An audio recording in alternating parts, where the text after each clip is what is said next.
Gouvernance. Ce mot barbare est-il anglais ou français?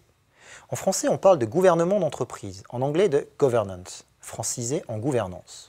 Quelle est la définition de gouvernance? Le gouvernement d'entreprise désigne l'ensemble des principes qui permettent d'avoir une répartition des pouvoirs au sein de l'entreprise. La gouvernance vise donc le plus haut niveau de l'entreprise, mais impacte tous les échelons. Pourquoi la gouvernance? Le développement économique requiert des capitaux de plus en plus importants. Il a donc conduit au développement d'entreprises où les dirigeants ne peuvent plus être les propriétaires uniques ou majoritaires. Dès lors, la gouvernance d'entreprise compte parmi ses objectifs l'établissement de relations entre les acteurs principaux et aussi avec toutes les parties prenantes. Un conflit d'intérêts latent existe entre d'une part les actionnaires et d'autre part les personnes en charge de représenter leurs intérêts, le conseil d'administration, et de diriger leurs affaires, la direction. L'origine du conflit peut provenir d'intérêts divergents. Par exemple, la maximisation des bénéfices à long terme versus court terme.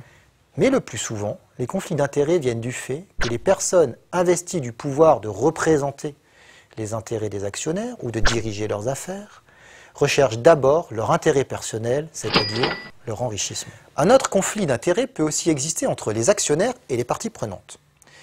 Il provient de la responsabilité limitée des actionnaires, elle est limitée au capital financier investi, comparée aux répercussions beaucoup plus conséquentes que peuvent avoir les cash flows issus de l'activité de l'entreprise. Pouvez-vous nous donner un exemple? Parmalat opérait dans plus de 30 pays et employait des dizaines de milliers de personnes. Au début de l'année 2003, des questions se posaient sur la capacité de Parmalat à rembourser ses dettes. Vous le disiez en titre, les Italiens découvrent chaque jour un peu plus le désastre de l'empire agroalimentaire Parmalat. Les dirigeants de Parmalat ont utilisé des sociétés écrans dans les paradis fiscaux, des règles spéciales offshore, des fonds spéculatifs, des faux et des fausses factures pour couvrir un trou financier gigantesque. Bien qu'il s'agisse d'une entreprise à capital familial et industriel et non d'une entreprise d'actionnaires de la nouvelle économie, on retrouve dans le cas Parmalat de nombreuses similitudes avec le cas Enron. Des similitudes dans les montages utilisés, la chaîne des dysfonctionnements et des responsabilités. L'affaire Parmalat met en évidence l'absence de transparence et les conflits d'intérêts qui caractérisent les relations entre les banques, les sociétés d'audit et les entreprises. Épilogue du procès Parmalat en Italie. Le fondateur du groupe agroalimentaire Callisto Tanzi a été condamné à 10 ans de prison ferme, notamment pour manipulation des cours de la bourse. En 2003, la faillite de Parmalat avait ruiné quelques 100 000 petits porteurs.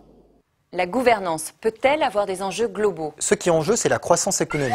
L'importance des gouvernements d'entreprise s'étend bien au-delà des seuls intérêts des actionnaires. La mondialisation a donné naissance à des entreprises gigantesques, presque comparables à la taille d'un État.